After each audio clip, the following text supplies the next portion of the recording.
Welcome to episode 311 of School Librarians United. I am your host, Amy Herman. This podcast is dedicated to the issues and challenges school librarians face every day. As a school librarian in my 18th year, I knew I wanted a podcast which addressed the nuts and bolts of running a successful library program. I don't claim to have the answers, but I hope that this is a platform to share resources and exchange ideas.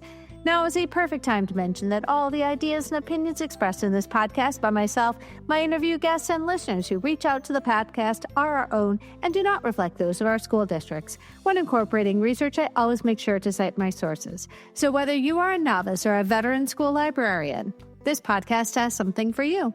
I welcome you and all listeners to reach out with your feedback and episode suggestions. You can reach me either on Blue Sky at SLU Podcast or on X, formerly known as Twitter. My handle is at LMS_United. On Facebook, Instagram, and Threads, you can find me at School Librarians United and the email address schoollibrariansunited@gmail.com.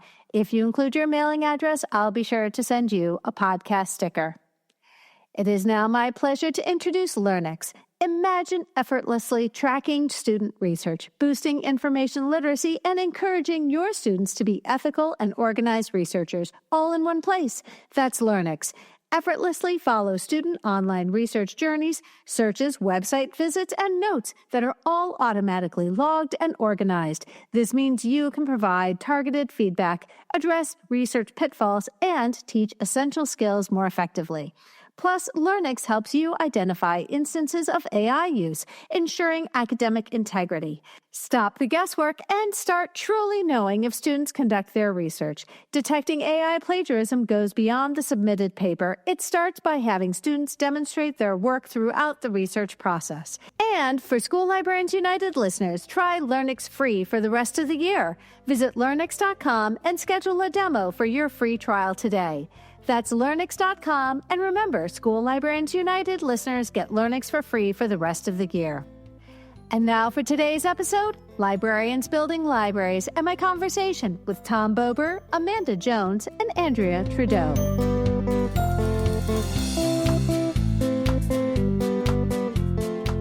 Friends, I'm so excited. We've got a star-studded cast coming to our podcast platform today.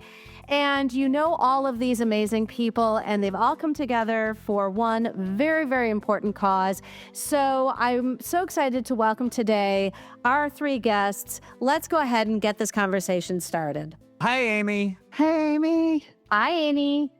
So, friends, there's a very good possibility that listeners to the podcast know all about our three guests from the 13 episodes you've already recorded over the years.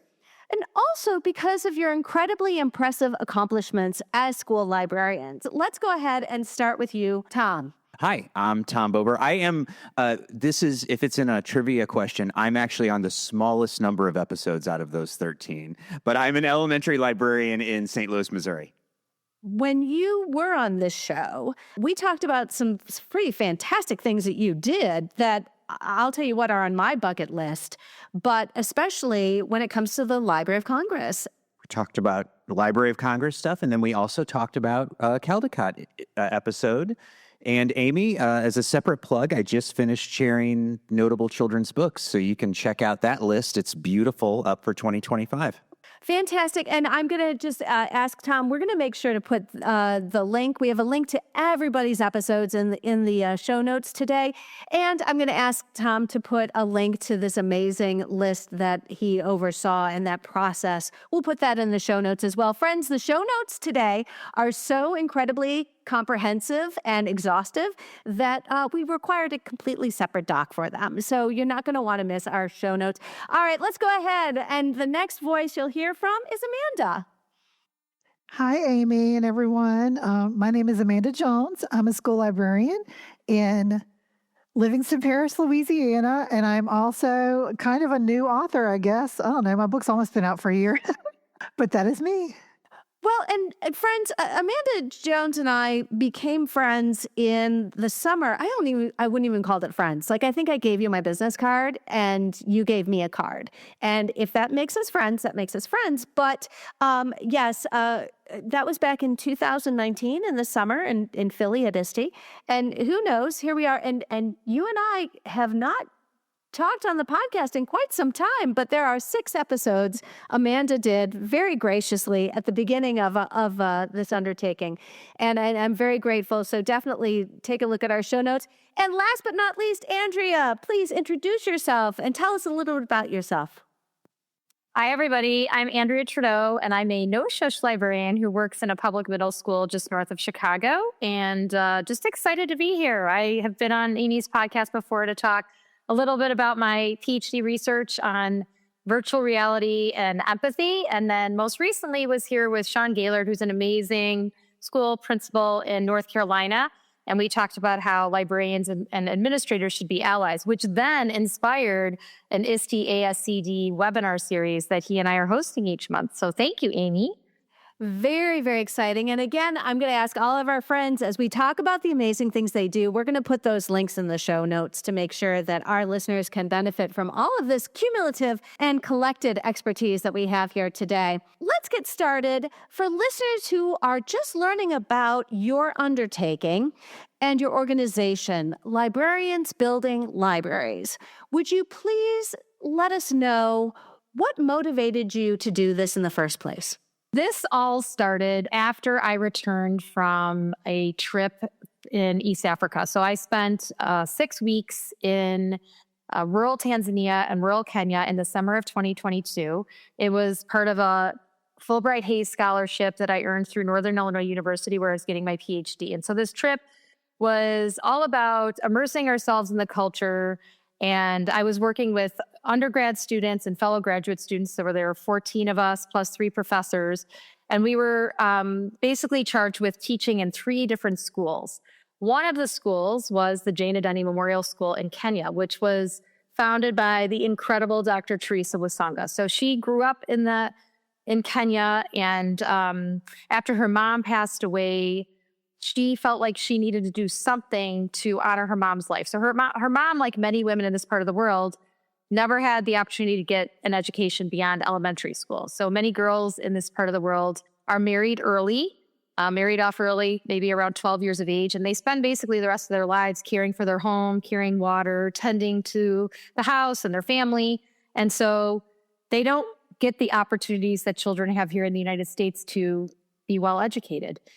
And so I spent 2 weeks in her school, which is honestly one of the most amazing schools I've ever been to. Most of the girls that are there on scholarship, so they can't afford the schooling. Some of them are orphans. Some of them have parents who have just had tragic circumstances. The girls have endured major trauma, yet they are some of the brightest, kindest, strongest, most motivated humans you will ever meet.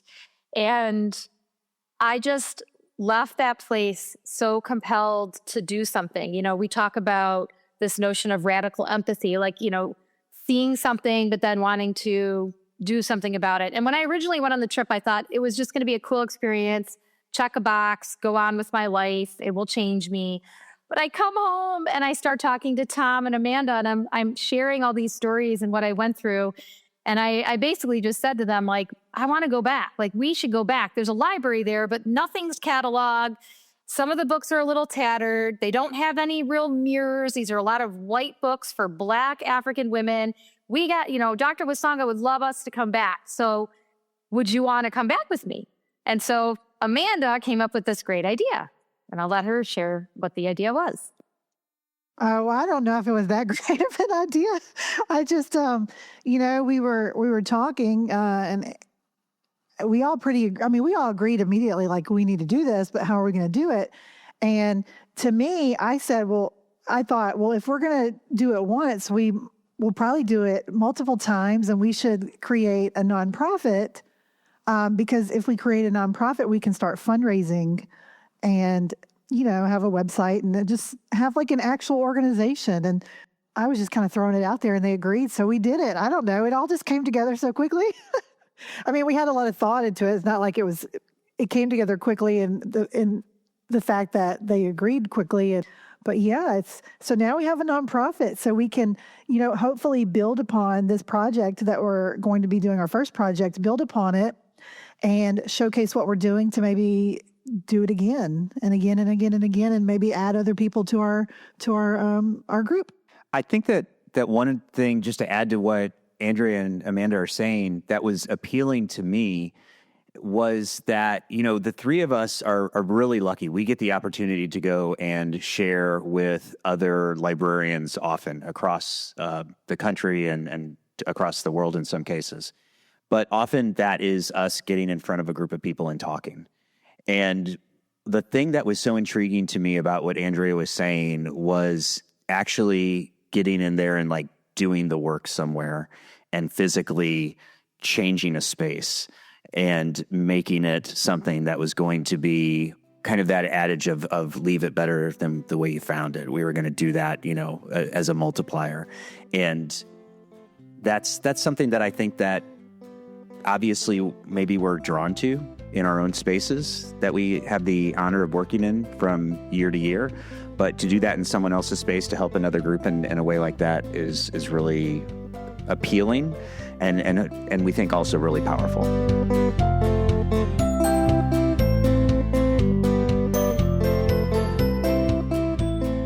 Well, I think what's wonderful is that you are all about sharing the skills that school librarians have with a group of students in this case, because there is that sort of expectation that they will continue the amazing work that you are going to start and then create that capacity for them to continue some of those amazing, to implement those changes and improve the space even after you're gone.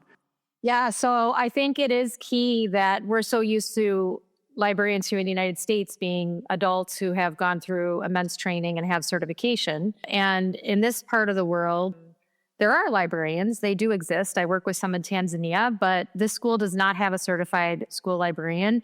It does have staff members, but the staff members are placed there by the government. So I know one of the staff members we worked with who was teaching me Swahili when I was there, he was hours away from his family and had to live on campus and would only see his family once a month. And so sometimes people get moved from school to school. They don't have choice. They don't apply. They are placed. And so the one stable piece of this school is the girls, because they come in and they're spending 4 years there from Form 1 to Form 4, so kind of like high school freshmen to seniors. And I will tell you that I brought a bunch of picture books and read them to the girls outside under this beautiful tree. And whenever I was done reading the book, I would always say, who would like to carry the book back to the classroom? Or who would like to take this book to the library? Because I would donate them.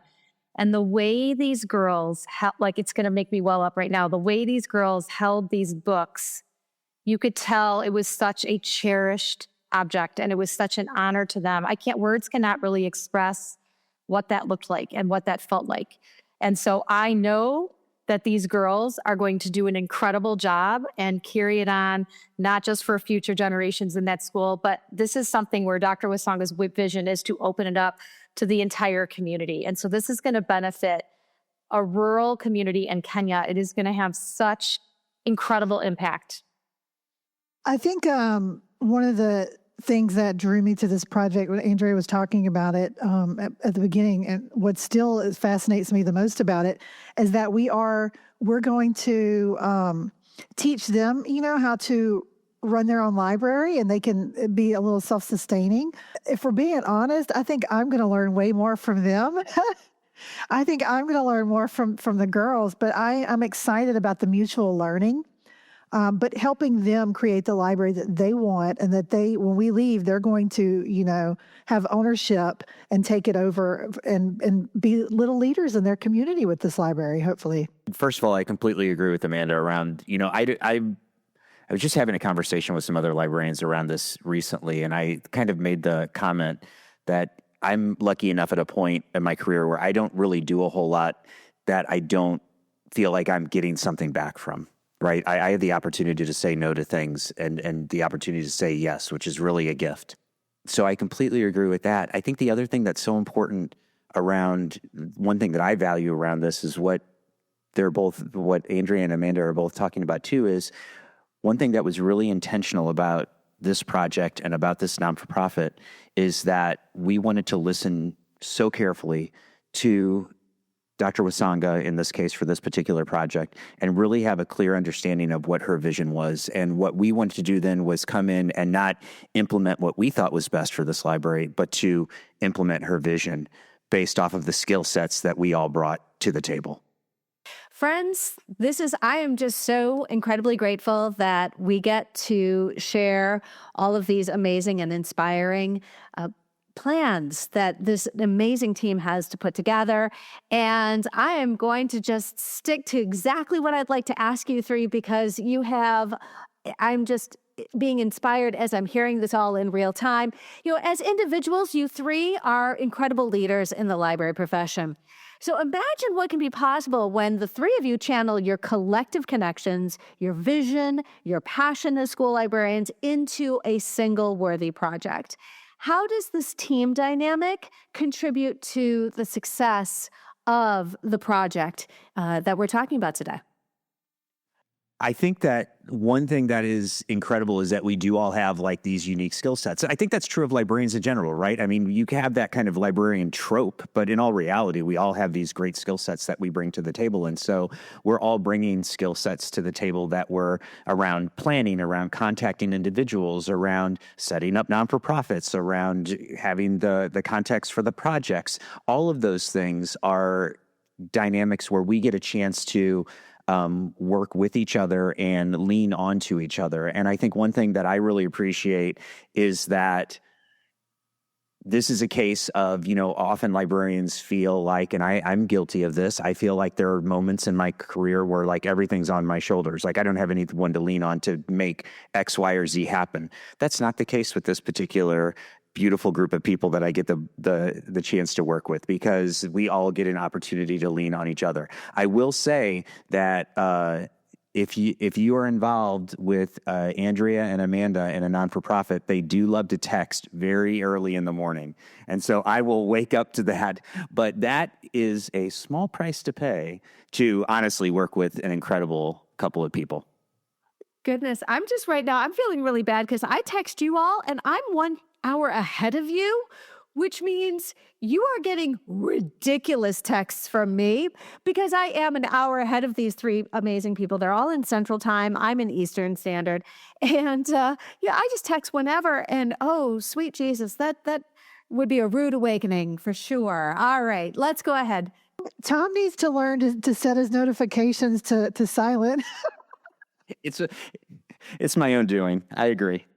Just thinking about this group, I think one thing that I love is everyone is bringing such energy to this, and we are all very busy people. And I have been grateful because I feel like the busyness has sort of ebbed and flowed for each of us. Whereas if some person is like super overwhelmed with life and work and family and whatever, the other one's like, I got you. We've just got this really great synchronicity. And I think what I really appreciate most, though, is, working in an education system for 27 years, there's always things I want to do. And sometimes I feel like I'm held up by like the red tape and the system. And in this case, it's like, well, let's just do it. Like Dr. Wasanga gave us the go. We know it's right. Let's find a way to do it. And it's so nice to just do what's right for humans and for these kids and this community and not be held up. I think that is a part of my job, day to day that frustrates me sometimes because we're not always doing what's best for kids because of the systems we work in. But to be able to just be with people who are so passionate and so driven and so human-centered, I think is going to make this project amazing.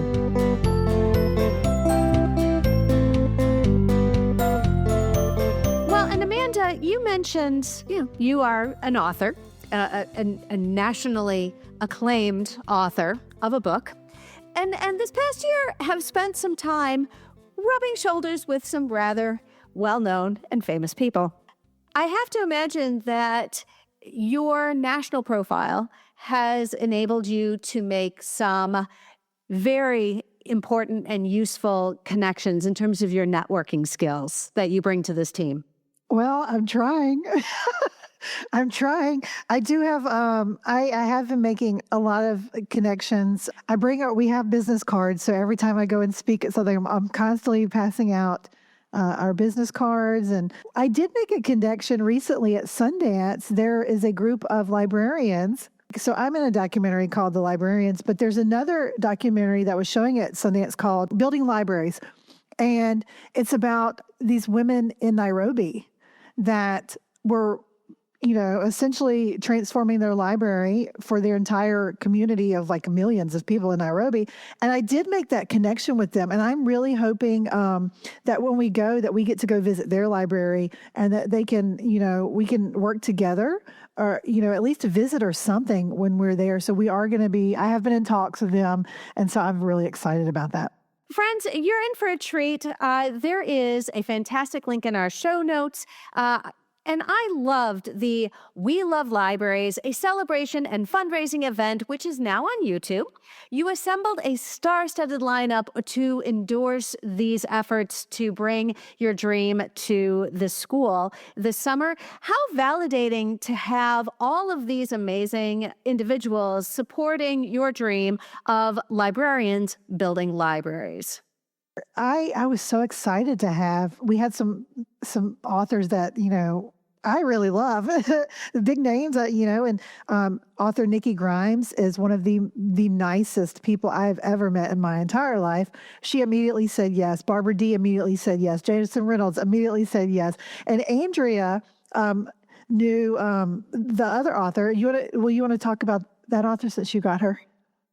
Yes, Amber McBride. So she came to my school for an author visit in the fall, and she was signing books, and we were sort of sitting and chatting for a while, and somehow this whole project came up, and she was blown away by it, and of course was like, "How can I help?" So she was amazing and shared a video about her love of libraries. She also is sending me a whole pile of books that will be powerful mirrors for our girls that we'll be taking with us to Kenya. So just the support from the author community has been really spectacular and really powerful and profound for us. If I can add too, I mean, I think you're right. Like the author community that has stepped forward for us has been incredible, and we love them and appreciate them. I think there are so many kind of people that you don't see, right? Because they're people who are donating to Librarians Building Libraries and who are giving, $20 or $10 or $50 or whatever it is. And those people in my mind are just as much a part of this as the authors that are sending us messages and helping us kind of spread the good word around why libraries are important in the work that we're doing. We've also been lucky enough at this point to partner with two great organizations, Demco and Kids Discover, and they have seen the value in this work that we're going to be doing this summer in Kenya, and we cannot wait to continue that work with them so that I love when businesses and librarians and authors are all kind of coming together. You're doing good work when all of those groups are coming together at once and for one specific cause. And I find there's so many kind people out there that just want to help. I know I sent an email to my local Mackin rep, Herbie and Missy Thorpe, and I said, hey, I've filled him in on the project. He immediately wrote back, I've got a warehouse, come pick out 1,000 books to send, and so people are just amazing. And we have several donors that donate, people that I don't know that just found our website and heard about us, and they donate $5 a month. It's a recurring donation. That is just so helpful to us. And we have several of those people, $5 and $10 a month. I wouldn't miss $5 or $10 a month because I get a lot of coffees and things. I could give up a coffee or two. And so it's just so kind of these people to set these recurring $5 and $10 a month donations, because you add up all of those $5 and $10, that becomes a lot of money that we can use to buy books and ship books and buy the materials that we need. We've also had a lot of people step forward just offering to help and wanting to go with us. And while we're so grateful for that enthusiasm at this time, because we are so new, we're kind of starting small with the idea that we hope one day that we can branch out. But it's been interesting because it hasn't just been people stepping forward to help this project, but I've also been in connection with people doing projects in other parts of the world. So I met with a librarian who I heard about through Courtney Petlin. And this librarian is going to be building an academic library in a refugee camp in Ethiopia for South Sudanese people. So spent time kind of like chatting with her. I also met with someone who works in the community where I teach, and she's going to be building a library in Cambodia now in a house that houses children who they are rescued from sex trafficking. So that is powerful too. It's not just about this singular project. It's making these connections with other people and us all, talking and helping each other and generating ideas. And I really believe that we have the power to change the world.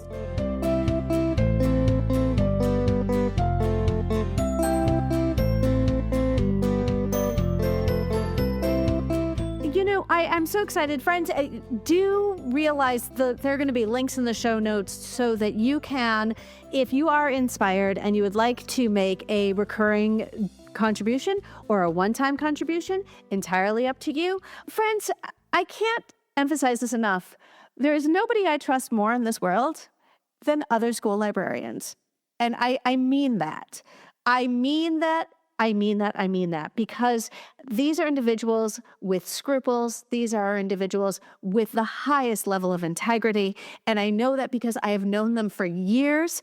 I would trust these three people to be incredibly responsible stewards when it comes to anything. And I've actually already donated to their organization, and I will continue to do so. But I like this idea that we can give to this organization in a way that works for us as individuals. And if $5 a month sounds fantastic, if $20 a month sounds fantastic, whatever works for you, this is an opportunity for you to make a contribution to an organization whose integrity is absolutely without question. When I was an elementary librarian, one of my favorite lessons was to talk about libraries around the world. And I read a book. It was called My Librarian is a Camel. I think that's a library book that they have in the elementary schools. And so we're talking about, and I went down that deep dive with all those images of libraries and books being distributed around the world, and that, delivered by camel, delivered, all in all sorts of ways. But in this particular case, these were these trucks that were going to parts of Africa. And I had a lot of images, but what really intrigued me is I could see the titles of the books. They were being spread out on blankets underneath trees. And at first I was like, oh, we have that book. We have that book. We have that book. Oh, look at that book. Oh, look at that book. And then I realized right away that every single image on of those books were all of white, European, Northern American individuals. These were like American Girl doll books. I was like, oh, isn't that cool? We have that book too. Wait a minute.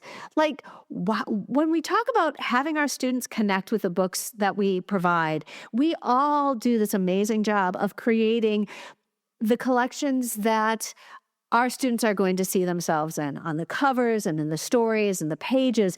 And while these organizations that were delivering books were distributing these books throughout, in this case, countries around Africa, unfortunately, a number of them clearly were donated from very well-intentioned, but clearly not aware white people who, after they read those books, thought, hey, let's give them to needy kids in Africa. And at its core, there really is something sort of flawed about that approach, because very well-intentioned people can neglect some very obvious core principles of librarianship. And that is, we want to provide our students, our readers, with books into which they can see their own perhaps aspirations and experiences. And we want students to be able to enjoy the books because they see themselves in the pages and on the covers of books. Oh, kind of echoing that, I had a really interesting experience when I was sitting in a science classroom in rural Tanzania. They have these classrooms where the walls don't go all the way up to the roof. There's kind of this gap between the top of the wall and the roof. And in this classroom, there were all these books stacked on that little ledge. And I'm just kind of scanning them with my eyes. And all of a sudden I look and I see stamped on the top of one, Chicago Public Library. And I'm from that area.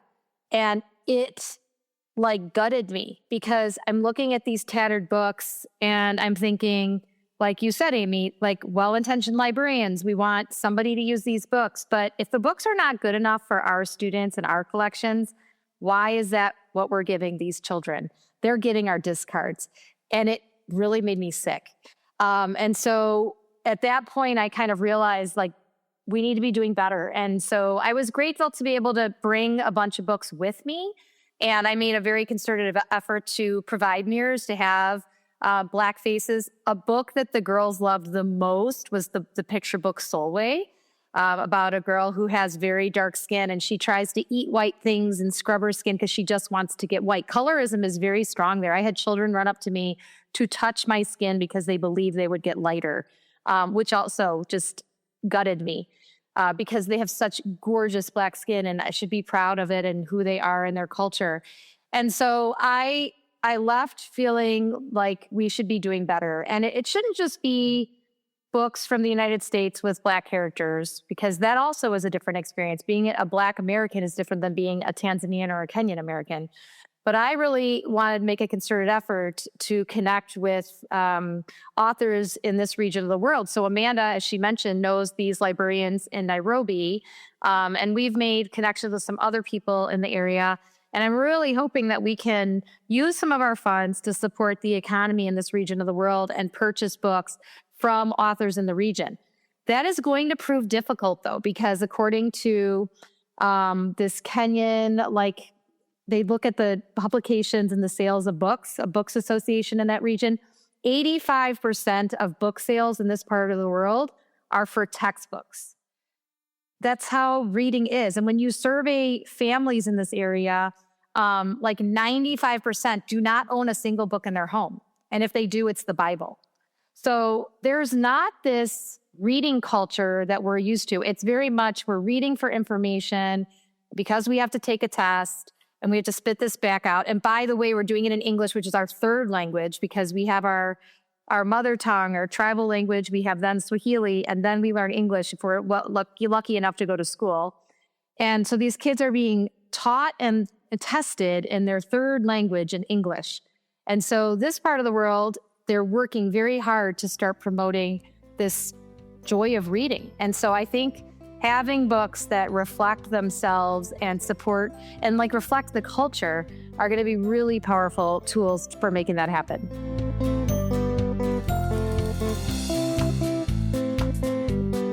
In your We Love Libraries, I love this.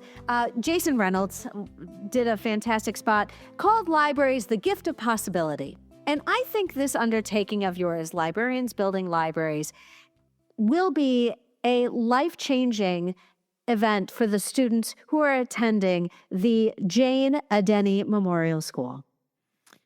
I think that even more so, and Andrea's talked about this, the outreach amongst the community as a whole from the school. I mean, the impacts we hope is going to be much broader than that. And I think that part of that, as I mentioned earlier, it's going to be because Dr. Wasanga has had such a clear vision of not only what she hopes for this library space, but what she's wanted out of this school. She's built a place of possibility. And that has been communicated so clearly to us. And we're going to be coming in. And honestly, some of this, I really anticipate days and days of very boring work of putting stickers on books and organizing and piles and all the things we've all done in our libraries. But that's the kind of work that has to happen. We all know it from our own spaces for that kind of gift of possibility to come into effect, along with bringing in more books that are going to be books that are going beyond the textbooks that Andrea mentioned, that are poetry and different types of fiction and more engaging, maybe types of nonfiction, depending on who that reader is. I mean, that idea of bringing in different types of books for different kinds of readers is something that I think we're taking very seriously too. And that's why, as you were mentioning just this idea of donating to this cause, Amanda said it before, every dollar that comes in goes towards this project. If it's not buying a book, it's shipping the book. It's buying the supplies or getting them to the place. So this gift that we hope to be giving is something that has been realized so clearly by Dr. Wasanga. And I feel like we're just kind of doing some of the lifting to put that dream into making it a little bit closer to that reality that she envisions. You are working with the founder of the school, you've mentioned already, to extend and further the dream of educating girls in rural Kenya. How will you know when your efforts have been successful? That is an excellent question. I think it's going to be probably through a lot of observational data, because I don't think we'll know how many volumes we have going in. I think we're going to learn pretty quickly what it's been like for these students and teachers to navigate this space. And I feel like our interactions and our observations are going to speak volumes while we're there. But I'm going to really be interested in when we leave, because Dr. Wasonga does spend quite a bit of time there. She's currently a university professor at Northern Illinois University, but she goes back for most of the summer from May to about August. And then she normally spends a month there in December. So I'll be really excited after we leave late July. When she returns in December, I'll be curious to hear how things are going in that space and what the impact is. I imagine that she will just talk directly to the students and ask them. I know we've also talked about the possibility of maybe putting together some kind of volume where the girls can share their stories, whether it's their love of library or their journey or the power of education. There are 2 books out currently that are published along those lines. I mean, this is also a part of the world where girls don't have that sense of agency and are not often sharing their stories or writing autobiography, which is something I did when I did my work there in 2022. So I think to be able to ask them directly, like, what's this library doing for you? I think would be very interesting. Many of the girls did note in our webinar, in the videos that we shared, that they had never been in a library until they got to JAM. So that was really profound to me too, to imagine that a child is not stepping foot in a library till they're 14, 15, or 16 years old. I'm also interested to see if they're like our students in that they'll tell you. My students have no problems telling me how they feel about things in our library, and I'm hoping that's the case with the girls, that they'll tell us what they like and don't like, and we can help them, make their vision of what they want in their own library to become. Absolutely. So you are fundraising. Would you please share with listeners what it is that is on your wish list moving forward? So Andrea had talked about how most of the books there, 85% are textbooks. And so I think a big bulk of our expenses will be shipping books over. And so it's very expensive and it takes a very long time. And so time is kind of the essence right now. So right now, I think we're really needing funds to ship books. There's other things. There's wish list items, but first and foremost, we've got to get the books over there. And so that's what we need to work on first. So, we need help with that. And we are going to be having an auction coming up soon. And, Tom and Andrea can tell you a little bit more about that. But that's the most pressing need right now, is money for shipping, is like, at least as far as where I'm looking from. Tom and Andrea might have a different answer. No, Amanda, you're absolutely right. I think that we've talked about sponsors that we've had coming in. We've talked about book donations that we've had coming in. You've had book donations, or we've had book donations from specific authors coming in as well, which is a beautiful thing. But getting everything to the place is really the tough part. It's not like walking into your UPS store or the post office. There's a lot more to it, and it's time intensive and it's expensive. So that's really where a lot of dollars are going right now.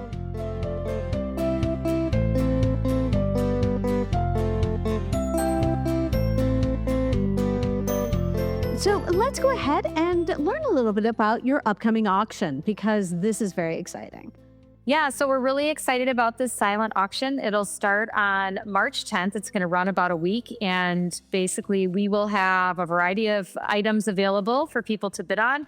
Things like autographed books, autographed posters, maybe like a virtual meeting or a virtual author talk. So it's a way to spread some library joy and love, and maybe get a cool object or opportunity for yourself, but also benefit a really great cause.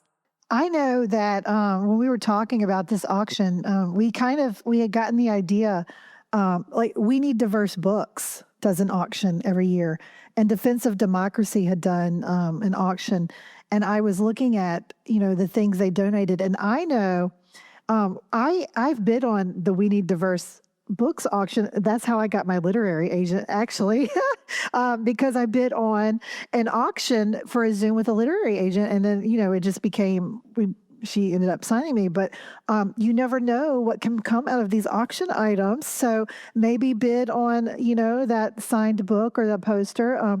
I do have a poster. It's a special limited edition Sundance poster with the director and several of the librarians from the Librarians documentary that we got signed. And so there's some unique items there.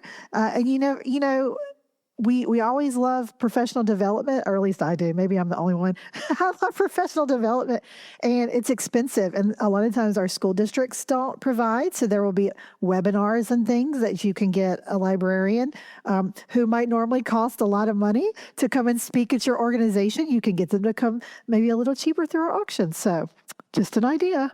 So I know that we're going to hear about this auction. We're going to see it on social media. And so that means we need to know where we're going to be able to find you all on social media to be able to see these amazing announcements. And also, more importantly, to keep, informed on your progress. And I know we're all excited to see how all of this sort of manifests itself in the summertime and in the years moving forward. You three have always been part of my PLN, and I know exactly where to find you on social media, but let's make sure that everybody knows where to find you on social media so we can keep up on all the exciting things that are going to be happening with you in the coming months, and especially how we can contribute and support you in this effort. So all of this information about the auction coming up, information about what's going to be happening this summer and what is happening kind of as it's happening is all going to be through social media and through our website. So social media, we are at BLDG Libraries, so short for Building Libraries. And that's on Blue Sky and TikTok and Instagram, all of the majors. And then our website is also available for you to jump on, and that's the easiest place if you're going to do a donation that you can go to. And that is buildinglibraries.org. I am excited for you and everything that you have planned in the coming months. And, Andrea and Tom and Amanda, this is such an incredible undertaking, and you're pouring your heart and soul into it. I am grateful for the time that you've shared with us today. I am hoping that listeners tuning in everywhere can find it in their hearts to find, a way to show their support for you and the amazing work that you're doing. Andrea, I know you've had a wonderful connection directly with the school and with the students who are going to be benefiting from this. Can you leave us with some words that have been shared with you from the students? Sure. So when you take the journey to this school, it is kind of uphill, very rocky, treacherous. And as I noted, some of these girls have endured serious trauma in their life, but then have this opportunity to get an education. And Dr. Wasanga shared with us when we were there in 2022 that one student said, and I quote, "Sometimes rough roads lead to good places." And I found that to be so profoundly beautiful. Wonderful. Tom, Amanda, and Andrea, thank you so much. I am grateful for everything that you have brought to my life, and I'm so hopeful for what you're going to bring to everyone else moving forward. Thank you so much for sharing with us today. Thank you. Thank you, Amy. Thanks, Amy.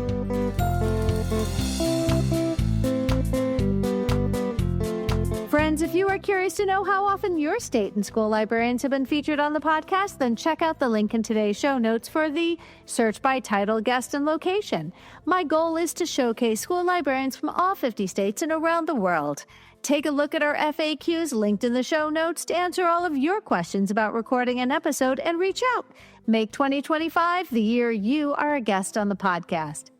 If you found this episode helpful, please share it out with your team, your PLN, and on social media. Be sure to follow on your favorite podcatcher so you'll never miss an episode. And if you really like listening today, consider leaving a review wherever you listen to podcasts. Reviews help others find us. And for School Librarian United listeners, try LearnX free for the rest of the year. Visit LearnX.com and schedule a demo for your free trial today. That's LearnX.com. And remember, School Librarians United listeners get LearnX free for the rest of the year. Friends, I'm currently juggling several outlines and tentative recording dates. You can be sure our upcoming episode will showcase amazing school librarians sharing their strategies and resources. I hope you will tune in.